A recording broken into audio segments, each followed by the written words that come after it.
বাংলাদেশ স্পোর্টসের জন্য আজকে সব থেকে কালো একটা দিন। বাংলাদেশ থেকে হারিয়েছে ফ্রি ফায়ারের সব থেকে ডেডিকেটেড একটা ফাইটারকে, একটা যোদ্ধাকে।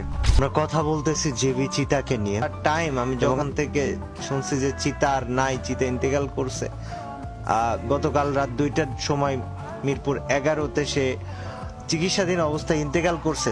তাওহিদুল ইসলাম সিয়াম, যাকে আমরা চিনি জেবি চিতা নামে, টিম জব ব্রেকার্স এর একজন হিরো, যার বাড়ি ফেনীর ছাগলনাইয়াতে, যে কিনা অসুস্থ শরীর নিয়েও খেলেছে ফ্রি ফায়ার অফিসিয়াল টুর্নামেন্ট, যে কিনা তার নিজের কথা না ভেবে খেলে গেছে তার দলের জন্য। আর সে জেবি চিতা আর নেই, চিরতরে বিদায় নিয়ে নিল আমাদের মাঝ থেকে। ইন্না লিল্লাহি ওয়া ইন্না ইলাইহি রাজিউন। আল্লাহ আমার ভাইটির ছোট বড় সকল গুনাহ মাফ করে দিয়ে আল্লাহ আমার ভাইটিকে জান্নাতবাসী করুক, আমিন।